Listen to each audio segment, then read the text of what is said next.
Tom Clancy novels have made a large impact on the pulp culture landscape. In addition to 5 live-action films centered around protagonist Jack Ryan, there have been TV miniseries, an Amazon exclusive show, and a multitude of video games running the gamut from Rainbow Six to The Division to Splinter Cell. All of these take place in the real world and are centered around espionage, government conspiracies, and international terrorism. While Clancy sadly passed away in 2013, his work continues to be milked for all it's worth. The latest example comes in the form of Without Remorse, another Amazon exclusive. This one takes shape as another feature-length film, this time centering around the origin story of John Clark, aka John Kelly. How does it stack up against previous efforts in the Clancyverse? Let's find out.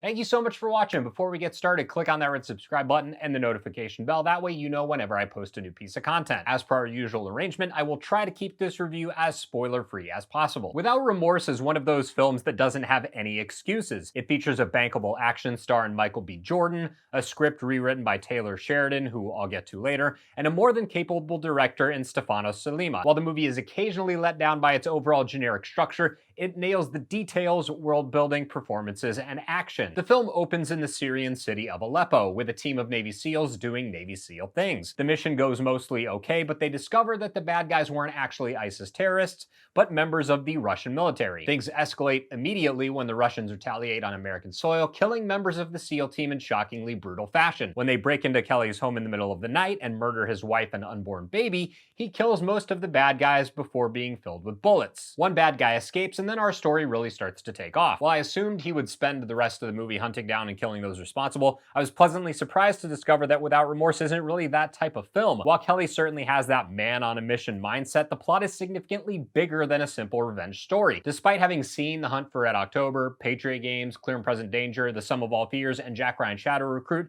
I just kinda assumed that Kelly would spend the movie running around snapping necks and throwing guys off rooftops. In hindsight, Without Remorse seems rather tropey and generic. I gotta say, in the moment, I kinda loved it. When you finally catch on to what's happening, it becomes super predictable, but at no point was I ever disengaged. A large part of the film's success is owed to Michael B. Jordan, who's awesome in every single film. He never really gives a half-ass performance and tends to outshine all of the other actors. His John Kelly is a physical force of nature, and Jordan's portrayal of a desperate and broken man carries the entire film on its back. In addition to his great performance, Jordan is surrounded by an equally capable cast. Standouts include Guy Pearce as Defense Secretary Thomas Clay and Jamie Bell as Deputy CIA Director Robert Ritter. Both men may or may not have ulterior motives, and I was briefly intrigued about who would end up where in this regard. Things tend to become a bit more predictable towards the end, but that's a bit to be expected with a film based on a Clancy property. While I felt the direction of the overall story was a problem, the dialogue is largely great. Taylor Sheridan, the writer-director most well known for Sicario, Hell or High Water, and Wind River,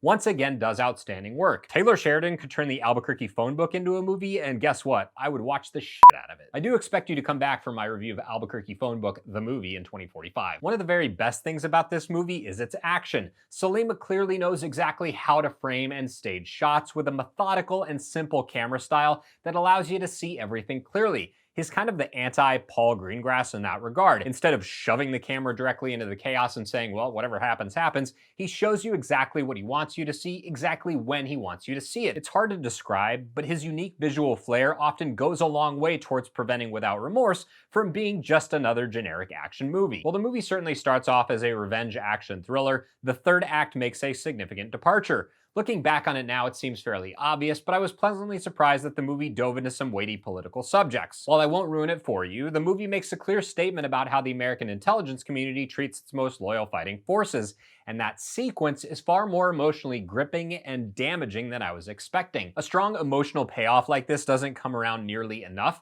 but anyone familiar with Taylor Sheridan's writing knows this is what he does best. In spite of some fairly lukewarm reception from both critics and audiences, I enjoyed Without Remorse way more than I expected to. It's not unique, and it tells a story that we've heard 1,000 times before. However, the way that story is told works extremely well, and while I wasn't blown away by it, I did find it to be well worth watching. Thank you so much for checking out the video. If you found the review helpful, please consider subscribing. You can also like and share the video since that tells YouTube it's worth promoting.